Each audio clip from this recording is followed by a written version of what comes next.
Bonjour à toutes et à tous, ici Thibaut, arbitre de niveau 1, et bienvenue dans notre émission Judge, l'endroit où on adore parler des questions de règles concernant notamment le commandeur.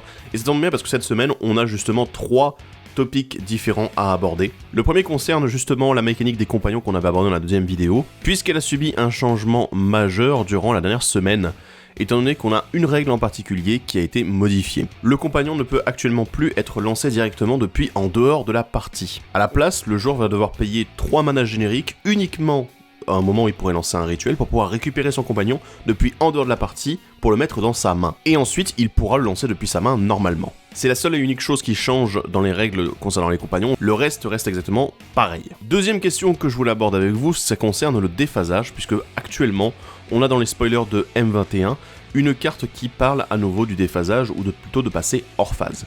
C'est la seule carte de M21 qui le fait pour le moment, mais un petit rappel ne fera pas de mal, la carte en question c'est Teferi, maître du temps.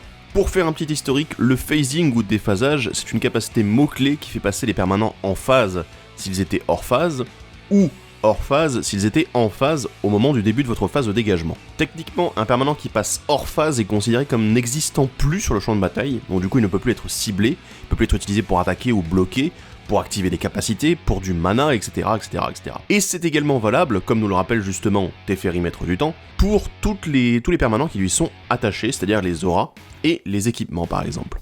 Un permanent qui passe hors phase n'existe plus, mais aussi un permanent qui passe hors phase ne quitte pas le champ de bataille techniquement, il cesse juste d'exister. Et également, quand un permanent repasse en phase à nouveau, eh bien il n'arrive pas sur le champ de bataille, et du coup il ne va pas déclencher les effets d'arrivée en jeu. Et d'ailleurs du côté des créatures également, eh bien les créatures qui passent à nouveau en phase ne gagneront pas à nouveau le mal d'invocation. Techniquement, elles n'existaient plus, mais elles n'ont pas quitté le champ de bataille. Beaucoup de craintes pour pas grand chose, puisque cette mécanique reste quand même assez simple malgré tout, et ne comporte pas réellement de gros problèmes dans son fonctionnement. Le troisième sujet qu'on va aborder aujourd'hui est beaucoup plus lié lui aussi au commandeur.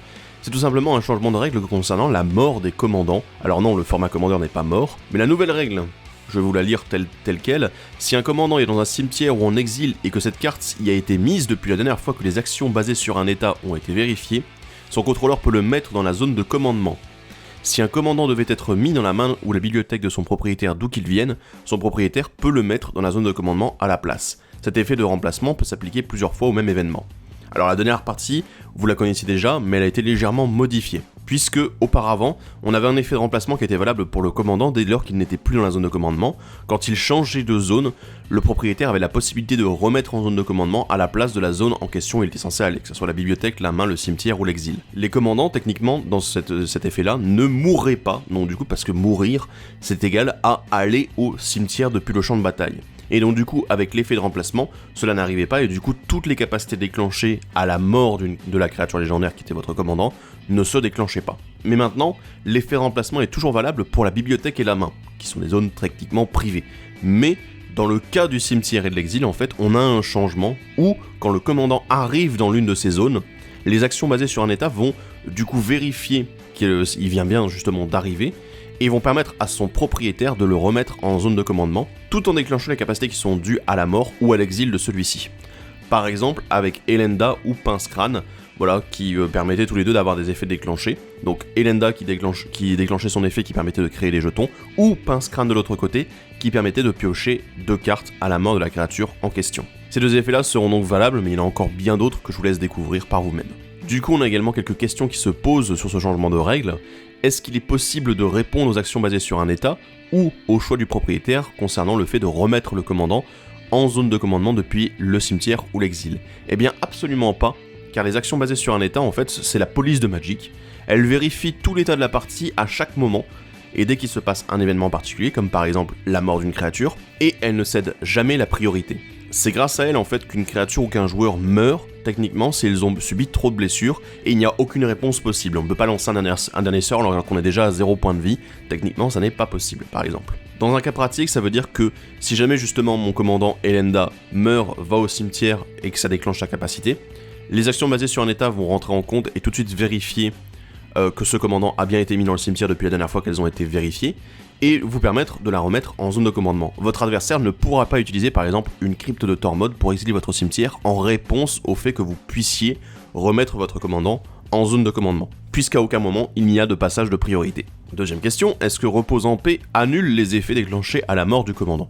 Eh bien oui, parce que le commandant n'ira jamais au cimetière techniquement, puisque repose en paix en fait dit que les cartes qui sont censées aller au cimetière vont à la place être exilées. Mais également, la règle qui s'applique à la mort ou à l'exil de votre commandant va tout de même pouvoir s'appliquer et le commandant pourra être remis en zone de commandement malgré tout. Et voilà, c'est tout pour le 3e épisode de Judge. Si vous avez encore des questions à poser par rapport aux 3 sujets abordés aujourd'hui, n'hésitez pas à le faire dans les commentaires de la vidéo, ou à regarder également si quelqu'un a déjà posé la question que vous aviez en tête.